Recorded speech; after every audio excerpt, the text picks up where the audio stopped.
దొరికింది. చాలా సంతోషం.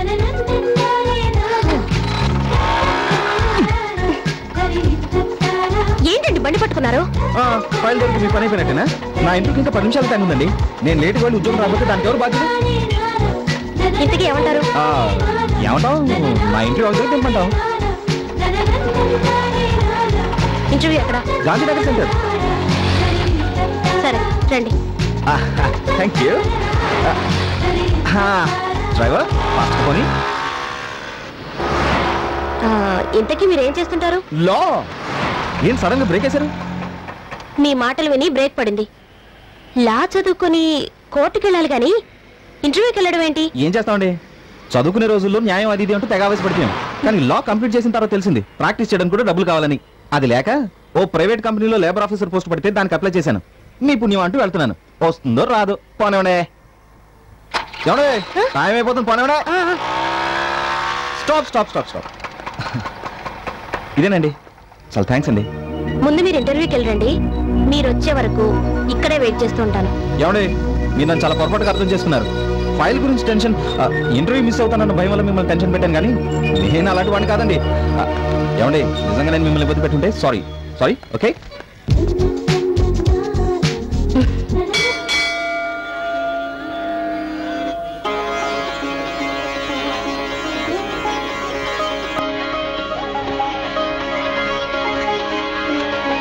హలో. అలా కాదు. హలో, మిమ్మల్ని. ఎవరు? అరే మీరా? నేనెవరో అనుకున్నాను. తెలుగింటి ఆడపడుచులా కనిపించేసరికి కొంచెం కన్ఫ్యూజ్ అయ్యాను.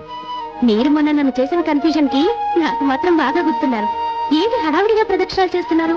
ఏముందండి, ఉద్యోగం వస్తే 100 ప్రదక్షిణాలు చేస్తానని దేవుడికి మొక్కున్నాను. 98 కంప్లీట్ చేశాను, ఇంకా 2 బాకీ ఉన్నాను. కంగ్రాట్స్ అండి. దేనికి? ఉద్యోగం వచ్చినందుకు. ఎవరు చెప్పారండి ఉద్యోగం వచ్చిందని? మరి ప్రదక్షిణాలు ఎందుకు చేస్తున్నారు? అక్కడే మీరు పప్పులో కాలేస్తున్నారు. ఉద్యోగం వచ్చాక ప్రదక్షిణాలు చేస్తే దేవుడు స్వార్థం అనుకుంటాడని ముందే ప్రదక్షిణాలు చేసి ఉద్యోగం ఇప్పించమని అడుగుతున్నానండి. మొక్కు ముందే తీర్చేశాం కాబట్టి దేవుడే మనకి బాకీ ఉంటాడండి. బాకీ తీర్చుకోవడం కోసమని మనకి తొందరగా పనిచేసి పెట్టాం కదా. బ్యాలెన్స్ ప్రదక్షిణాలు పూర్తి చేయాలి. వస్తాను.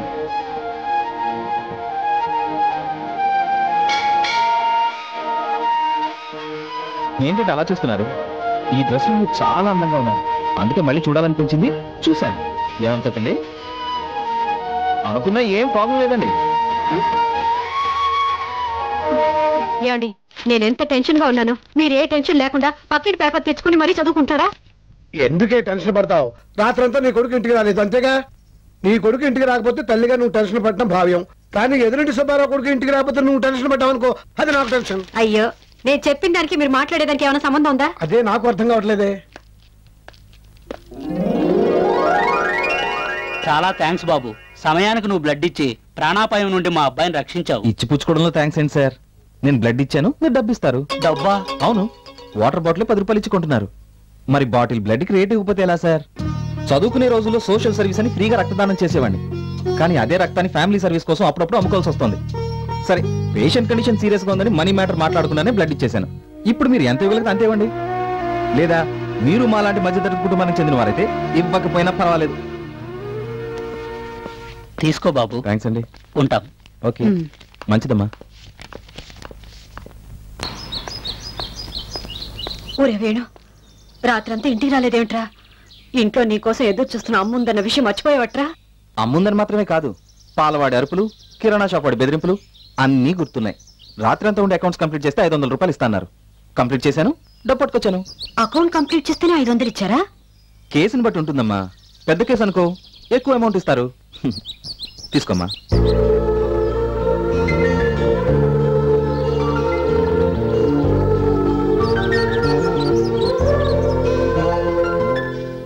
అన్నయ్య, అమ్మ దగ్గర డబ్బులు కొట్టడం ఎలా? ఎలా అబ్బా? ఇప్పుడు ఒక ఐడియా. అటు నువ్వు, ఇటు నేను. ఓకేనా? ఓకే. అమ్మా. ఏంటమ్మా? బస్ పాస్ కి డబ్బులు కట్టాలమ్మా. అమ్మా, నీకేంట్రా? పరీక్ష ఫీజు కట్టాలమ్మా.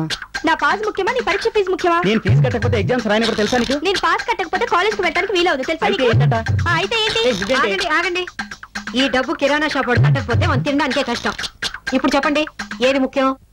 కాబట్టి ఈ డబ్బు కిరాణా వాడికే కట్టేస్తాను. ఒరే అన్నయ్య అమ్మ షాక్ ఇచ్చింది కదరా. ఇప్పుడు ఎలా? Hello, excuse me. చూడు తమ్ముడు, పరీక్ష ఫీజు కట్టడానికి ఇంకా 1 వీక్ టైం ఉందిరా. చెల్లి పద్మ గారు, బస్ పాస్ కట్టడానికి ఇంకా 2 రోజులు టైం ఉందనుకుంటా. నాకన్నీ గుర్తున్నాయి. మనం జీవితాన్ని జీవించడం గురించి ఆలోచించాలి కానీ ఎంజాయ్ చేయడం గురించి కాదు. మా నాన్నేమి గవర్నమెంట్ ఉద్యోగస్తుడు కాదు. లైసెన్స్ ఇచ్చిన అన్ని వ్యసనానికి బానిస. ఈ విషయం గుర్తుంచుకోండి. అయిపోయాం. మాట్లాడితే చాలు కర్తవ్యం బాధ్యతలు అంటూ క్లాస్ పీకుతాడు. అనవసరంగా వీడికి తమ్ముడై పుట్టి బుక్ అయిపోయాను. హలో, నేను ఇంకా ఇక్కడే ఉన్నాను. లక్ష్మి, నీ దగ్గర లక్ష్మి ఉందా? ఉండేది పెళ్లి అవ్వకముందు. మీతో పెళ్ళయ్యాక వెళ్ళిపోయింది. పెద్ద అబ్బాయి ఇచ్చిన తర్వాత తిరిగి వచ్చింది కదా. అది కాదు లక్ష్మి, ఇదిగో వాడు ఇచ్చిన దాంట్లో 100 రూపాయలు ఇచ్చావనుకో, ఇవాళ సాయంకాలం దాకా నా పని హ్యాపీ. మీకు సిగ్గులేదు? కొడుకు సంపాదించిన డబ్బుతో తాగి తిరగడానికి మీరెంత బతిమాలా నేను ఇవ్వను. ఇవ్వకపోతే ఇవ్వకపోయాలి. నువ్వు ఇస్తేనే నాకు తెలుస్తుందా?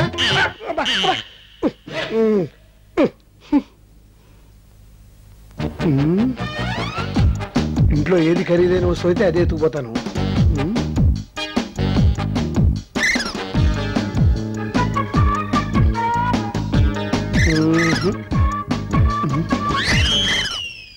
అమ్మా, అమ్మా, ఏమిట్రా?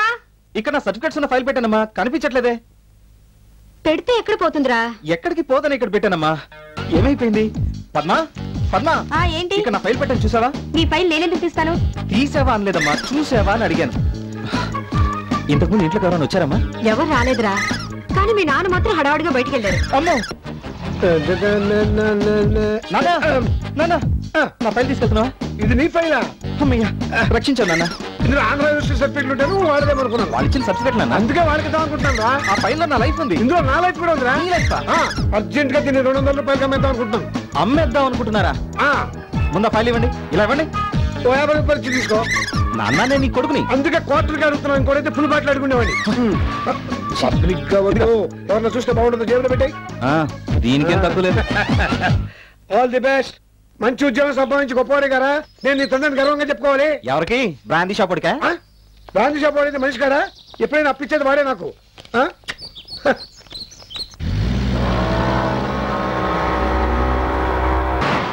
హక్కుల కోసం మగవాళ్ళు కూడా, మహిళా హక్కులు, మహిళా హక్కులు, ఆడవాళ్ళ హక్కుల కోసం మగవాళ్ళు కూడా, మహిళా హక్కులు, ఆడవాళ్ళ హక్కుల కోసం మగవాళ్ళు కూడా, మహిళా హక్కులు, మహిళా హక్కులు, ఆడవాళ్ళ హక్కుల కోసం మగవాళ్ళు కూడా, మహిళా హక్కు. మహిళా, ఎక్స్క్యూజ్ మీ, ఏంటండి మీరు కూడా పార్టిసిపేట్ చేయడానికి వస్తున్నారు? లేదండి, మిమ్మల్ని అప్రిషియేట్ చేద్దామని వస్తున్నాను. దేనికండి? ఇన్నాళ్ళు ఆడవాళ్లకు సమస్యలు సృష్టించే మగవాళ్ళని చూశాను గాని వాళ్ళ సమస్యల గురించి పోరాడే మీలాంటి వాళ్ళని ఇప్పుడే చూస్తున్నాను. రియల్లీ యు ఆర్ గ్రేట్ అండి. మరి అంత పొగడేకండి. అయినా మీ ఆడవాళ్ళ గురించి ఆడవాళ్ళు ఎప్పుడు పోరాడారండి? కన్యాశుల్కం తప్పని గురజాడ గారు, వితంతు వివాహాలు తప్పు కాదని వీరేశలింగం గారు, ఆస్తిలో సమాన హక్కు అంటూ అన్న ఎన్టీఆర్ గారు, ఇలా ఆడవాళ్ళకు ముందుని పోరాడింది మా మగవాళ్ళే కదండి. అయితే నేను వాళ్ళంత గొప్పవాడిని కాదు కాబట్టి వెనక నుండి స్లోగన్స్ ఇస్తున్నానండి. అయినా నేను గొంతు చించుకుని అరుస్తుంది మీ హక్కుల కోసం కాదండి, డబ్బుల కోసం. డబ్బుల కోసం? అవునండి. మార్నింగ్ నుండి ఈవినింగ్ వరకు ఈ టెంట్లో కూర్చుని ఒక్కొక్కరికి 500 ఇస్తున్నారు. ఆడవాళ్ళ కోసం ఆడవాళ్ళు పోరాటం కామన్. మగాడిగా నేను పోరాడితే వెరైటీ ఉంటుంది. ఎంత ఇస్తారు అన్నాను. 700 ఇస్తామన్నారు. ఓకే అన్నాను. కల్పించాలి. ఇక వెళ్తానండి. డ్యూటీలో ఉన్నప్పుడు కబుర్లు చెప్తే జాబ్ ఇచ్చిన వాళ్ళు ఫీల్ అవుతారు. ఓకే. మహిళా హక్కుల పరిరక్షణ సమితి, మహిళా హక్కుల పరిరక్షణ సమితి, మహిళా హక్కుల పరిరక్షణ సమితి, మహిళా హక్కుల పరిరక్షణ సమితి, మహిళా హక్కుల కోసం మగవాళ్ళు కూడా, మహిళా హక్కులు. అవంతి, మొన్న నా బాయ్ ఫ్రెండ్ నా బర్త్డేకి ఏం తెచ్చాడో తెలుసా? ఏం తెచ్చాడే? తన బైక్ అమ్మేసి నాకు నెక్లెస్ ప్రెజెంట్ చేశాడు. అచ్చా, నువ్వు చెప్పింది మురళి గురించేగా? అవును. మరైతే హరీష్ తో తిరుగుతున్నావేంటే? మరి ఆ బైక్ కొంది హరీషే కదా. బయట మీరు ఇక్కడ ఉదయాన్నే పేపర్ చూస్తే వాకింగ్ ఇంటర్వ్యూ కనిపించింది. వాకింగ్ చేసుకుంటూ ఇంటర్వ్యూకి వచ్చాను. నా టాకింగ్ నచ్చింది. జాయినింగ్ అన్నారు. జాయిన్ అయ్యాను. Your order please. Burger. Okay. నీకు? Apollo fish fried rice. నీకు? Mexican chicken. అబ్బో, ఐమాక్స్ వద్దు.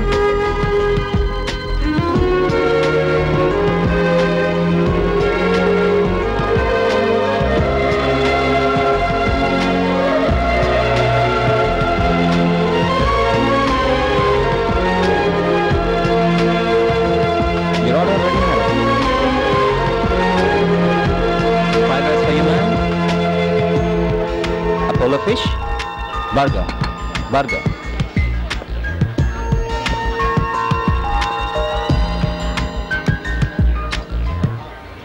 అతను వెయిటర్ కాదే, లాయర్. లాయరా? లాయర్ అయితే కోర్టుకెళ్ళి జడ్జి చేత ఆర్డర్ ఆర్డర్ అనిపించాలే గాని వెయిటర్ల మన దగ్గరకు వచ్చి ఆర్డర్ అడుగుతాడేంటే? ఏ మనిషికి ఎప్పుడు ఎటువంటి పరిస్థితి వస్తుందో మనం చెప్పలేం కదే.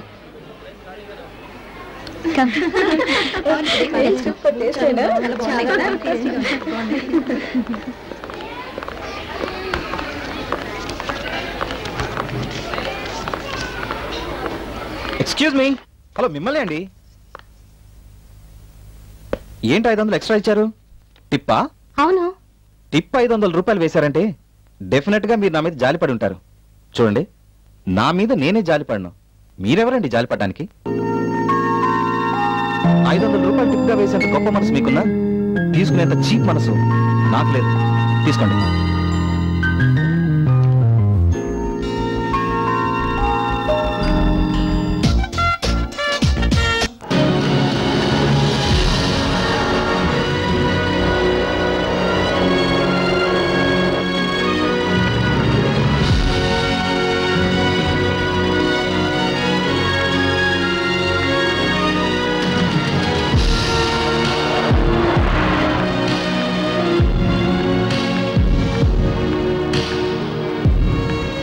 ఏమంటా దివ్య గారు?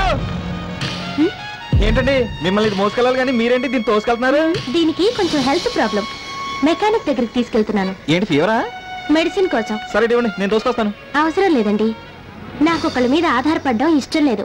నా పని నేనే చేసుకోగలను. అబ్బా, మొన్న అన్నదాన్ని కౌంటరా? ఆహా, చాలా ఫాస్ట్ గా అర్థం చేసుకున్నారే. చూడండి, అక్కడ ఇది రెస్టారెంట్, మీరు కస్టమరు, నేను సర్వర్. ఇప్పుడు ఇది రోడ్డు, మన ఇద్దరం ఫ్రెండ్స్. అందుకే మీకు ఫ్రెండ్లీగా హెల్ప్ చేస్తానంటున్నాను. Any problem? ఏమన్నారు? మనం ఫ్రెండ్సా? అవును. ఒకరికొకరు హెల్ప్ చేసుకోవచ్చా? Of course. ఒకరికొకరు హెల్ప్ చేసుకోకపోతే ఫ్రెండ్షిప్ ఎందుకండి? హలో, ఏంటలా చూస్తున్నారు? అదే ఏం లేదండి. మీ చేత ఫ్రెండ్ అని అనిపించుకోవడానికి బండి ఆపాను. ఏం ఐడియా అండి, సూపర్. మీ ఫ్రెండ్ గా మీకు ఉద్యోగం చేశాను. ఏమండి, ఆ విషయంలో మాత్రం జోక్ చేయకండి ప్లీజ్. జోక్ కాదండి, సీరియసే. మీరు రేపు వచ్చి అపాయింట్మెంట్ ఆర్డర్ తీసుకోండి. Really?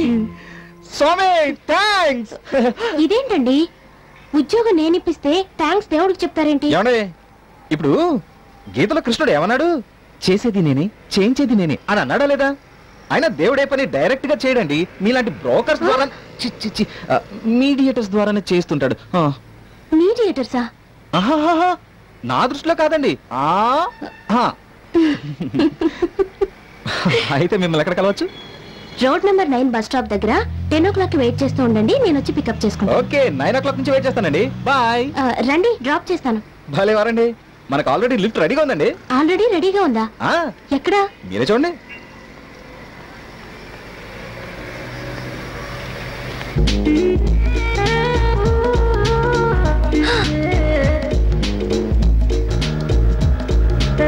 Sir lift, sir please lift.